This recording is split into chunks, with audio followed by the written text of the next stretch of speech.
부르심으로 수요 말씀 예배를 하나님께 드리도록 하겠습니다.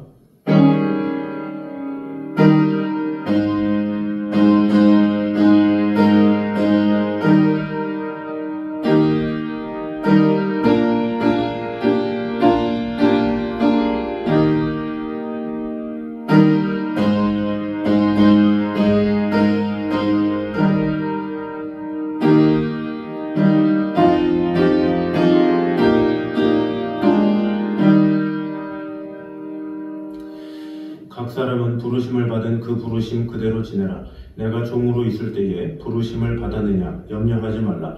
그러나 내가 자유롭게 될 수 있거든 그것을 이용하라. 주 안에서 부르심을 받은 자는 종이라도 주께 속한 자유인이요 또 그와 같이 자유인으로 있을 때에 부르심을 받은 자는 그리스도의 종이니라. 너희는 값으로 사신 것이니 사람들의 종이 되지 말라. 형제들아, 너희는 각각 부르심을 받은 그대로 하나님과 함께 거하라. 아버지 하나님, 우리를 하나님의 자녀로 불러주시고 놀라운 하나님의 사랑 가운데 이끌어주신 주님의 은혜를 찬양합니다. 주님의 부르심을 받은 자로서 그에 합당한 삶을 살아가게 하시고 아버지 하나님께서 주신 사명 잘 감당할 수 있도록 주님 인도하여 주셔서 부르심을 받은 그대로 그 소명대로 온전히 힘있게 주님의 뜻 가운데 거하는 성도들 되게 하여 주시옵소서. 예수님의 이름으로 기도드립니다. 아멘. 우리 찬송가 263장 찬양하도록 하겠습니다.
우리 하나님 말씀 사무엘상 24장입니다.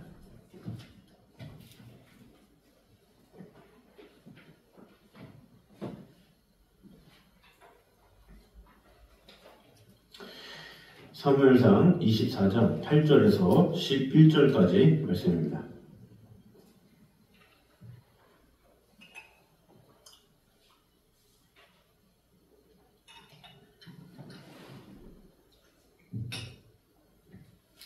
사도행전 사무엘상 24장 8절에서 11절까지 우리 한 목소리로 같이 읽도록 하겠습니다.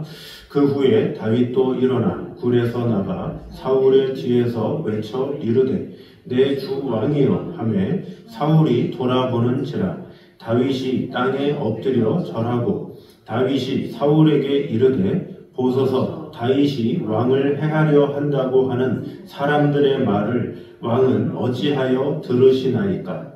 오늘 여호와께서 굴에서 왕을 내 손에 넘기신 것을 왕이 아셨을 것이니이다.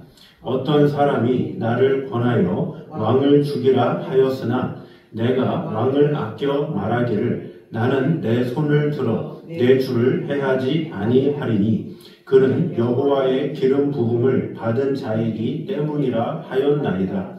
내 아버지여 보소서 내 손에 있는 왕의 옷자락을 보소서.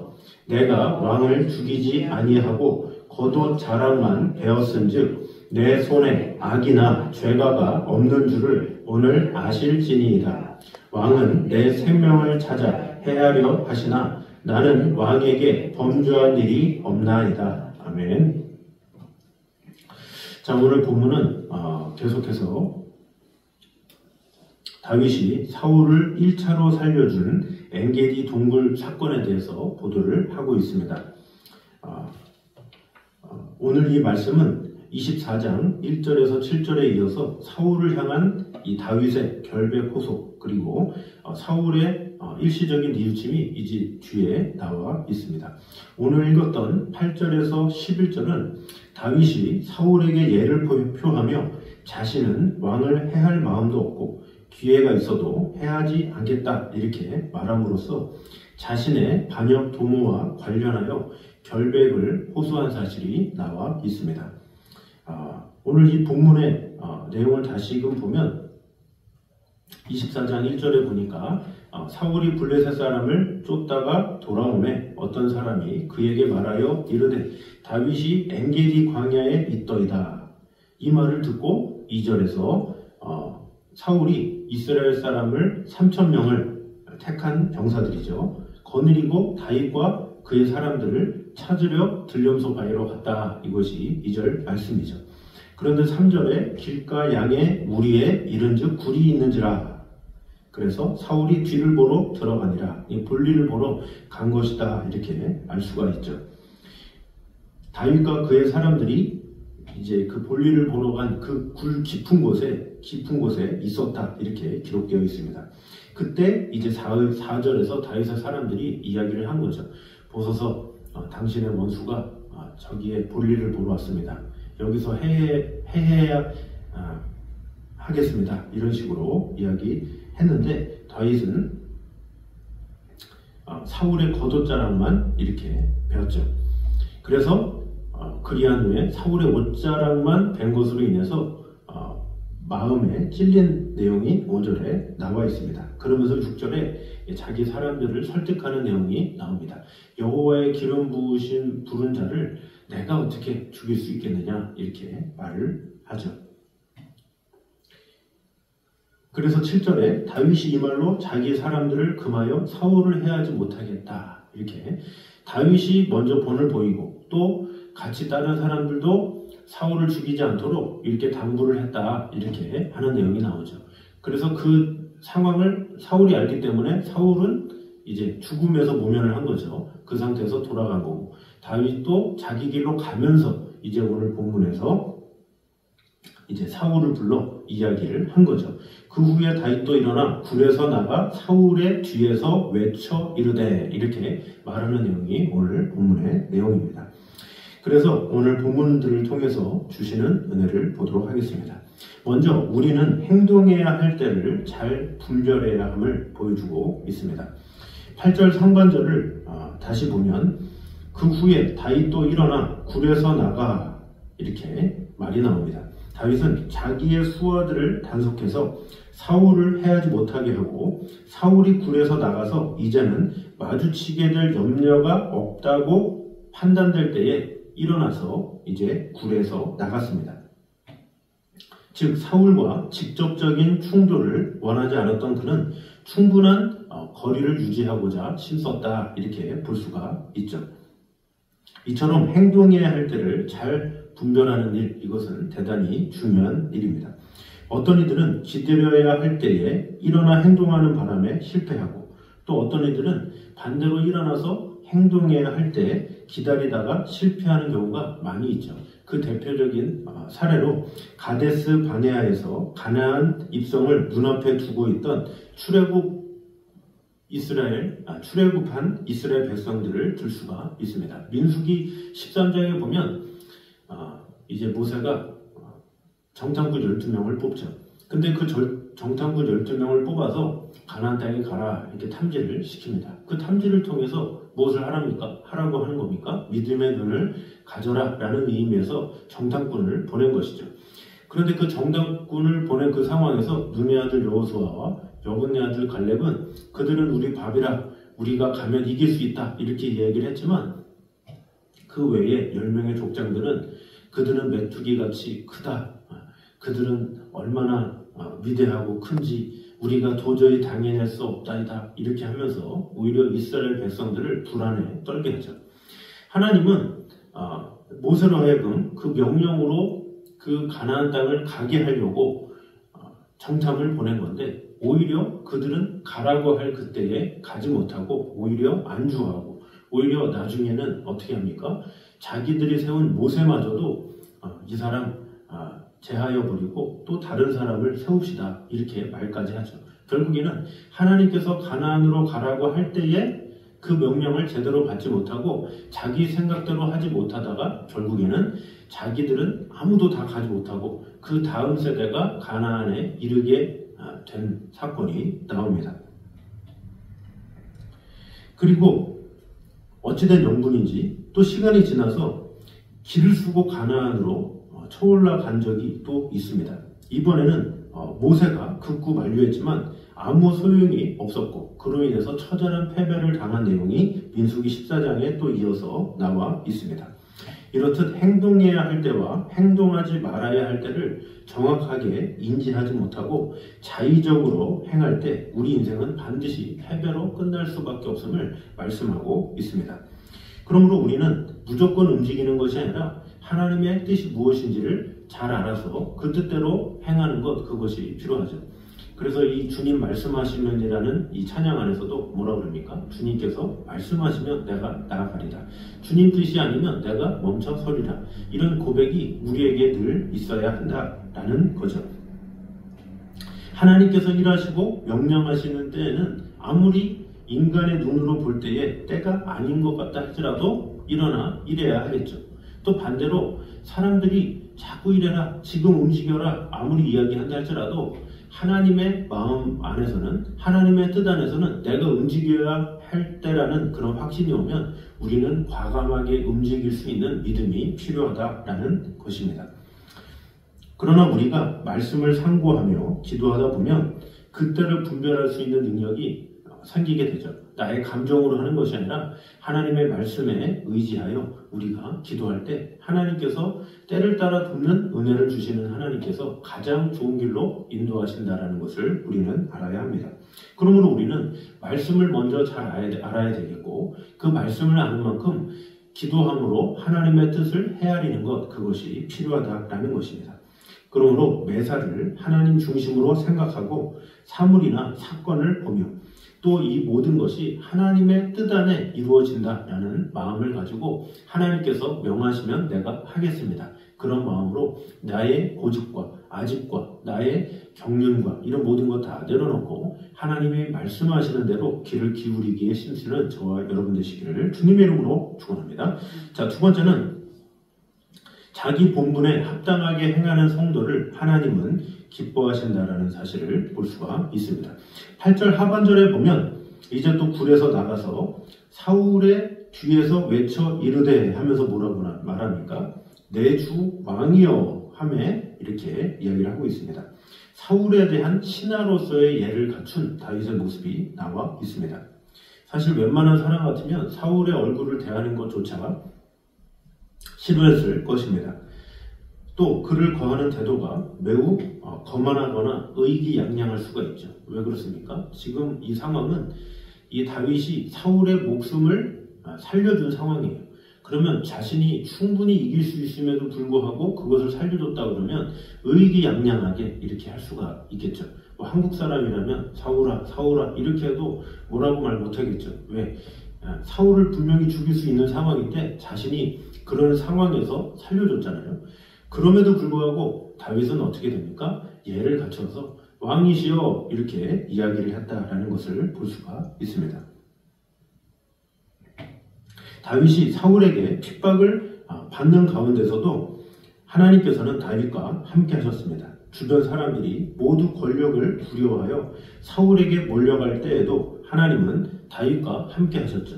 심지어 다윗 자신과 같은 지파인 유다 지파마저 사울에게 넘어갔을 때조차 하나님만큼은 다윗과 함께 하셨습니다.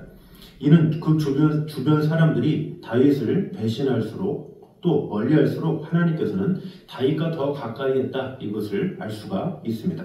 그런 상황에서 사람이 자기 본분을 지키고 겸손을 유지한다 이것은 쉽지 않습니다. 왜 그렇습니까? 세상에는 힘이 생기고 친분이 생기고 권력이 생기고 능력이 생기면 교만할 수밖에 없습니다. 물론 다윗에게 주신 것이 하나님의 힘이지만 사실은 신앙인조차도 하나님께서 재물을 주셨으면서도 하나님께서 나에게 용기를 주셨으면서도 하나님께서 나에게 권력을 주셨으면서도 하나님이 주신 줄 모르고 교만한 사람들이 얼마나 많습니까?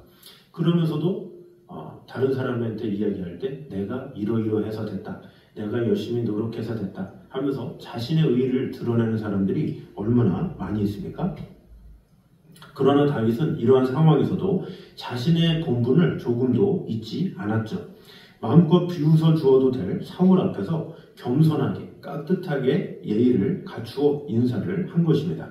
자신은 여전히 사울의 충성스러운 신하임을 사울의 신하들과 자신의 병사들 앞에서 천명한 것이죠. 이것이야말로 참으로 감동스러운 모습이라고 할 수가 있습니다.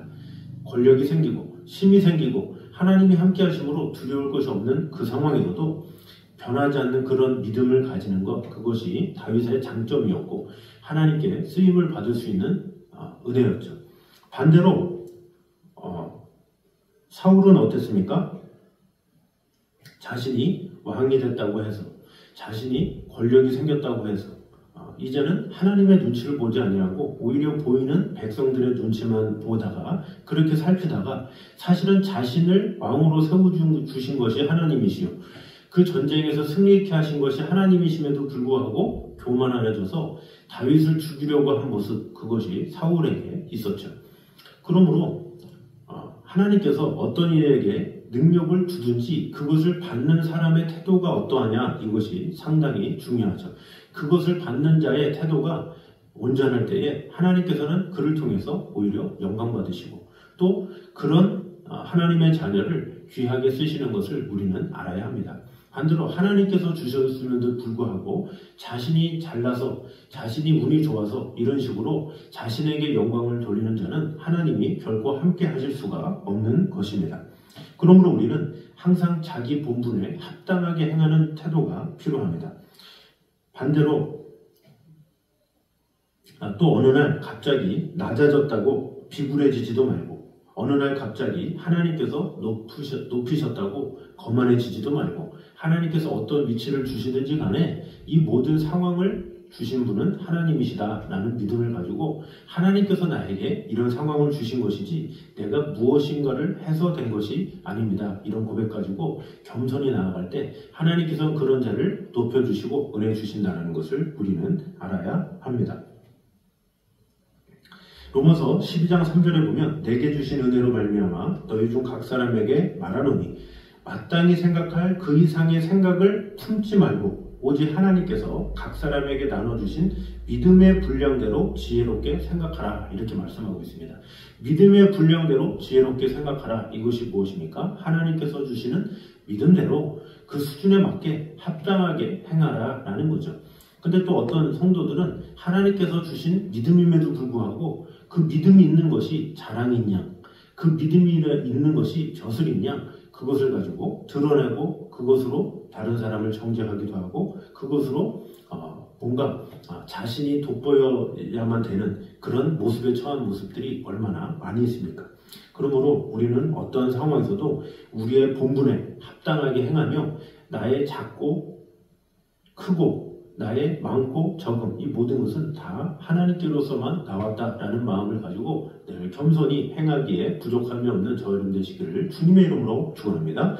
마지막 세 번째로 하나님 주권 사상을 가진 자가 매사에 바르게 처신한다라는 사실을 볼 수가 있습니다. 10절 상반절을 보면 오늘 여호와께서 굴에서 왕을 내 손에 넘기신 것을 왕이 아셨을 것이니이다 이렇게 말을 하고 있습니다. 여기서 다윗이 뭐라 그럽니까? 여호와께서 굴에서 왕을 내 손에 넘기신 것, 이것은 무엇입니까? 하나님께서 넘기셨다라는 거죠. 분명히 행한 것은 다윗인데 다윗은 이런 상황이 일어나게 된 것은 하나님의 절대 주권입니다. 이렇게 하나님 중심으로 말한 것을 볼 수가 있습니다. 즉 다윗은 자신이 자기가 숨어있는 굴에 들어온 것을 하나님의 섭리로 보았던 것입니다. 물론 다윗은 이 사건뿐만 아니라 이 세상의 모든 일들에 대해서도 다 하나님의 섭리로 여긴 자였습니다. 시편에 나오는 그의 많은 시들은 이것들을 잘 보여주고 있습니다. 그리고 그는 이렇게 매사에 하나님의 섭리와 주권을 인정했기 때문에 매사에 하나님의 뜻에 합당하게 처신할 수가 있었습니다. 여기서 우리가 알아야 할 중요한 사실 하나는 이 세상에 우연으로 된 일은 결코 없다라는 것입니다. 이 세상은 우연을 말하죠. 저절로 됐다, 운이 좋아서 됐다, 이렇게 해서 됐다라고 말하지만 하나님의 자녀에게서는 결코 우연도 없고 운도 없다라는 거죠. 하나님이 함께 하셨기에 이 모든 것이 가능했다라는 것을 고백하는 것, 그것이 진정한 신앙이다라는 것입니다. 많은 사람들이 우연이란 말을 즐겨 사용하는데 그것은 이 하나님을 잘 알지 못하는 사람들의 용어일 뿐입니다. 경건한 사람들은 언제나 다윗처럼 모든 일의 배후에 하나님이 계신 것을 인정합니다. 그래서 신중히 처신하되 항상 악을 멀리하고 하나님의 함께하심을 인정하며 나아가는 그런 태도를 보이게 됩니다. 그러므로 우리는 다른 무엇보다 이러한 사상을 가지는 것이 중요합니다. 이 세상의 모든 역사가 결국 하나님의 뜻과 주권대로 움직여진다라는 확신, 이것을 우리에게 가져다 주기 때문에도 중요하지만 이 사상으로 무장함으로써 우리가 성도의 신분에 합당치 않게 처신하는 것을 막아준다는 점에서도 매우 중요하다고 할 수가 있습니다. 하나님께서 왜 자신에게 이 지위를 주셨는지 생각하게 되므로 어떻게 됩니까? 하나님께서 주셨기 때문에 선정을 베풀게 되는 거예요. 사울은 어땠습니까? 하나님께서 주신 것이 아니라 자기가 잘나서 됐다라는 생각이 들어오게 되니까 그때부터는 자기 마음대로 그 나라를 자기 뜻대로 지배하고 다윗을 죽이는 데 인생을 허비했죠. 그러나 다윗은 자신에게 주신 직분, 자신에게 주신 상황, 자신이 나중에 왕이 됐을 때에도 하나님께서 세우셨다라는 믿음이 있었기 때문에 늘 하나님 주권 아래 행한 것을 볼 수가 있죠. 그래서 대부분의 이 군주들이 나라가 강성하게 되면 이 인구조사를 하잖아요. 인구조사를 한다는 그 자체가 뭡니까? 내가 이렇게 전쟁에서 내가 승리를 해서 얼마나 많은 백성들이, 얼마나 많은 사람들이 이 구성원을 이루게 되었는가 하는 것이 인구조사죠. 그런데 다윗에게 교만함이 들어와서 인구조사를 하게 됩니다. 그런데 그 인구조사를 하자마자 하나님이 진노하셨고 그때 다윗이 깨달은 거죠. 하나님께서 나를 강성케 하시고 하나님께서 사람을 늘어나게 하셨는데 내 스스로가 잘난 맛에 내가 무엇인가를 해서 내가 싸움을 잘해서 이 전쟁에서 승리했고 사람이 많아졌구나, 백성들이 강성해졌구나, 이런 생각을 하게 됐다라는 것에 대한 불찰을 드디어 느끼게 된 거죠. 그래서 하나님 앞에 회개하고 자복하면서 주여 용서하여 주시옵소서 이렇게 간구함으로 하나님께서 말하시는 대로만 그 벌을 달게 받은 것을 볼 수가 있습니다. 그러므로 우리는 항상 하나님의 주권 아래 있음을 늘 기억하면서 우리에게 어떤 일을 주시든지 간에 하나님께서 우리를 강성케 하시고 은혜 주시고 함께 하셨기 때문에 내가 이 자리에 서 있는 것이고 어떤 상황 가운데 처했다라는 것을 늘 믿고 확신하게 됨으로 말미암아 우리가 우리에게 주어진 것이 무엇이든지 어떠한 상황에서든지 이 모든 것은 다 하나님께로부터 말미암았습니다. 이런 고백으로 하나님의 주권 아래 행하며 하나님의 주권 아래 오직 하나님의 영광만을 위해서 살아가는 저와 여러분이 되시기를 주님의 이름으로 축원합니다. 기도하겠습니다. 가로되 내가 모태에서 적신이 나와 싸운지 또한 적신이 그리로 돌아가올지라 주신 자도 여호와시요 취하신 자도 여호와시오니 여호와의 이름이 찬송을 받으실지니이다 하고 이 모든 일에 욥이 범죄하지 아니하고 하나님을 향하여 어리석게 원망하지 아니하니라. 아버지 하나님, 욥 또한 하나님께서 어떤 상황을 주시든지 간에 주신 이도 여호와시요 취하신 이도 여호와시라는 고백을 하였습니다. 우리가 매사에 이 모든 것이 다 하나님께로부터 왔고 하나님의 은혜로 된 것임을 늘 고백하며 나아가는 성도들이 되게 하여 주시옵소서. 그리할 때 겸손할 수가 있고 그리할 때에 매 순간 하나님의 뜻대로 하나님의 인도 가운데 거할 수 있음을 오늘 보게 되었습니다. 그러므로 우리는 항상 자신의 본분에 합당하게 행하는 성도들이 되게 하여 주셔서 하나님이 주신 것에 감사하며 어떤 상황을 주셨던지 간에 하나님께서 가장 좋은 길로 선한 길로 인도하실 것을 믿고 주 하나님만을 온전히 바라보며 나아가는 자들이 되게 하여 주시옵소서.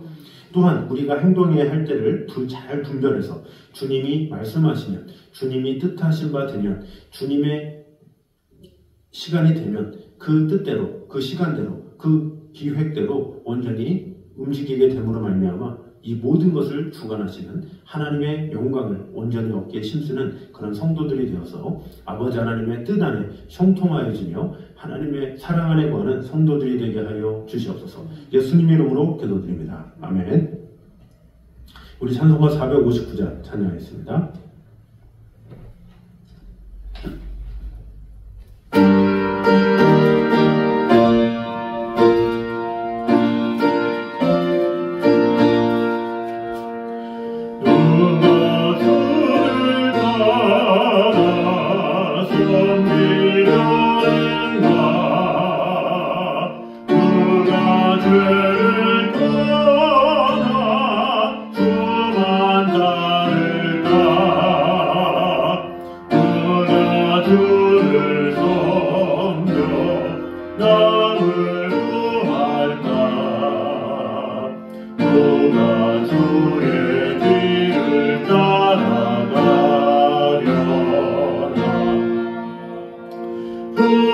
대신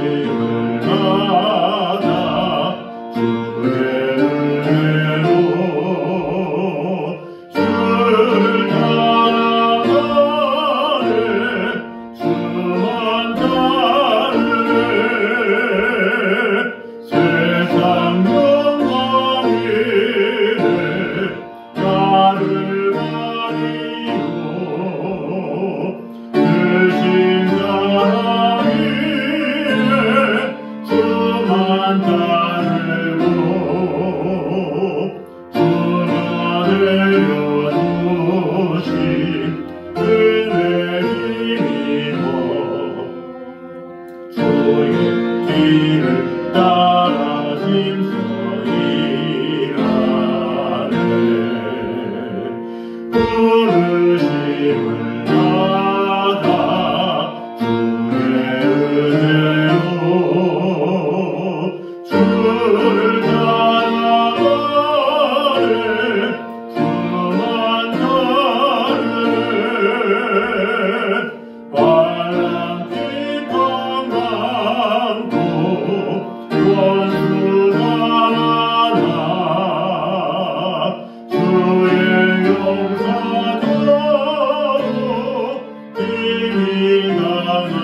넘어뜨리랴.